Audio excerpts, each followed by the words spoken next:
Hello, അപ്പോൾ എല്ലാ പേർക്കും ഇന്നത്തെ പുതിയൊരു വീഡിയോയിലോട്ട് സ്വാഗതം. ഇന്ന് നമ്മൾ ബ്രെഡ് കൊണ്ടൊരു സൂപ്പറായിട്ടുള്ളൊരു റെസിപ്പിയാണ് ചെയ്യുന്നത്. അതിനായിട്ട് നമുക്ക് ഫസ്റ്റ് ബ്രെഡ് ചെറുതായിട്ടൊന്ന് കട്ട് ചെയ്തെടുക്കാം. അപ്പം ഞാൻ ഒരു ഇടത്തരം പരുവത്തിലാണ് ഞാനൊന്ന് സ്ക്വയറായിട്ട് ഒന്ന് കട്ട് ചെയ്തെടുത്തിട്ടുള്ളത്. അപ്പോൾ ഈ ഒരു സൈസിൽ കട്ട് ചെയ്തെടുക്കുന്നതായിരിക്കും ഏറ്റവും നല്ലത്. ഇനി നമുക്ക് തയ്യാറാക്കാനായിട്ട് ഞാനൊരു കടായിലോട്ട് കുറച്ച് ബട്ടർ ഒന്ന് ഇട്ട് കൊടുക്കുന്നുണ്ട്. ബട്ടർ അല്ലെങ്കിൽ കുഴപ്പമൊന്നുമില്ല, ഓയിലോ നെയ്യോ എന്താണെങ്കിലും മതിയേ. ബട്ടർ ഒന്ന് ചൂടായപ്പോഴത്തേക്കും അതിലോട്ട് ഇടത്തരം വലിപ്പത്തിലുള്ള ഒരു സവാള ഇതുപോലെ ചെറുതായിട്ടൊന്ന് കട്ട് ചെയ്ത്, അതുപോലെ തന്നെ 2 തക്കാളി ഞാൻ എടുത്തിട്ടുണ്ട്. ഇതിൻ്റെ ആ ഒരു ടേസ്റ്റ് എന്ന് പറയുന്നത് തക്കാളി മുന്നോട്ട് നിൽക്കുന്നതാണ്. ഇത് നന്നായിട്ട് നമുക്കൊന്ന് ഇളക്കി കൊടുക്കാം, നല്ല രീതിയിലൊന്ന് വഴറ്റി ഇതാക്കിയെടുക്കാം. നമുക്കിനി ഇതിലോട്ട് ആവശ്യത്തിനുള്ള ഉപ്പും കൂടെയൊക്കെ ഒന്ന് ചേർത്ത് കൊടുക്കാം. ഞാൻ നന്നായിട്ട് വീണ്ടും ഒന്ന് ഇളക്കി യോജിപ്പിക്കാം. നിങ്ങൾക്ക് വേണമെങ്കിൽ ഇത് നല്ല ഫൈനായിട്ട് നല്ല വരട്ടി ആ രീതിയിലെടുക്കാം. അതല്ല എങ്കിൽ ഒരു 50% ഇത് തക്കാളിയൊക്കെ കടിക്കാൻ കിട്ടത്തക്ക രീതിയിൽ നിങ്ങൾക്ക് കുക്ക് ചെയ്തെടുക്കാം. ഞാനിതൊരു 50% മാത്രമേ ഞാനിപ്പോൾ ഇത് കുക്ക് ചെയ്തെടുക്കുന്നുള്ളൂ. അതായത് സവാളയും തക്കാളിയൊക്കെ ഒന്ന് കടിക്കാനായിട്ട് കിട്ടുന്ന രീതിയിൽ. ഇനി നമുക്കിതിലോട്ട് ഒരു ക്യാപ്സിക്കത്തിൻ്റെ പകുതിയാണ് ചേർത്ത് കൊടുത്തിട്ടുള്ളത്. എൻ്റെ കയ്യിൽ കുറച്ച് ക്യാപ്സിക്കം ഇരുന്നതുകൊണ്ടാണ് ഞാൻ അതിലോട്ട് ക്യാപ്സിക്കം ചേർത്ത് കൊടുത്തത്. ഇനി നമുക്കിതിലോട്ട് മസാലപ്പൊടികൾ ചേർത്ത് കൊടുക്കാം.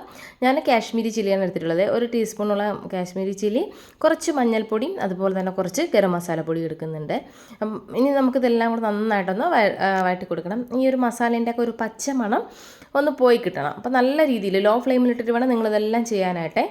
അപ്പം ഞാൻ ഒന്ന് വഴറ്റി ഒന്ന് റെഡിയായിട്ട് വന്നിട്ടുണ്ട്. ഇനി നമുക്കിതിലോട്ട് നമ്മൾ ചിക്കൻ്റെ മാഗി ക്യൂബാണ് ഞാനൊന്ന് ചേർത്ത് കൊടുക്കുന്നത്.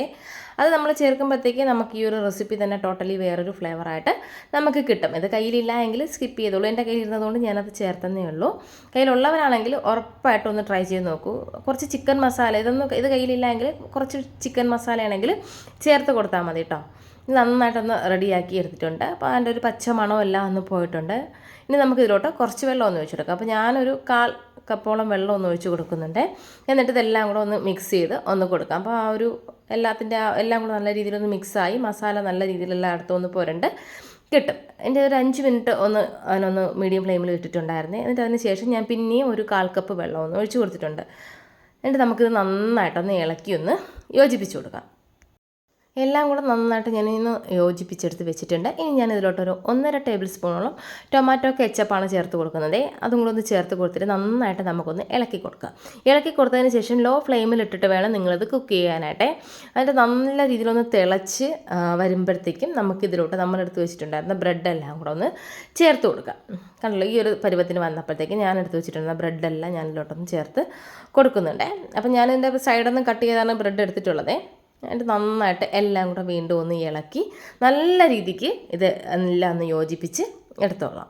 കണ്ടല്ലോ, ഇതുപോലെ നല്ല രീതിക്ക് ഒന്ന് ഇളക്കി ഈ ബ്രെഡിൻ്റെ എല്ലാ ഭാഗത്തും ഈ ഒരു മസാല നല്ല രീതിയിൽ ഒന്ന് കോട്ട് ചെയ്ത് കിട്ടണം. നല്ല സൂപ്പറായിട്ടുള്ള റെസിപ്പിയാണ്. നിങ്ങൾക്ക് കുട്ടികൾക്ക് ടിഫിൻ ബോക്സിൽ കൊടുത്തുവിടാനായിട്ടാണെങ്കിലും വൈകുന്നേരം നിങ്ങൾക്ക് സ്നാക്സായിട്ട് ഉപയോഗിക്കാനാണെങ്കിലും ഒക്കെ പറ്റുന്ന ഒരു അടിപൊളി റെസിപ്പിയാണ്. ഉറപ്പായിട്ടും ട്രൈ ചെയ്ത് നോക്കിയിട്ട് നിങ്ങളുടെ ഫീഡ്ബാക്ക്സ് അറിയിക്കണേ. ഇതാ കണ്ടല്ലോ, നല്ല സൂപ്പറായിട്ടുണ്ട്. ഇനി നമുക്കിതിനൊരു പ്ലേറ്റിലോട്ട് മാറ്റാം. അപ്പോൾ ഞാനിതിനൊരു സെർവിങ് പ്ലേറ്റിലോട്ട് മാറ്റിയാണ്. നല്ല ചൂടായിട്ടുണ്ട്. നല്ല ചായക്കൊപ്പമാണെങ്കിലും കട്ടൻ ചായക്കൊപ്പമാണെങ്കിലും ഒക്കെ കഴിക്കാനായിട്ട് പറ്റുന്ന നല്ലൊരു റെസിപ്പിയാണേ.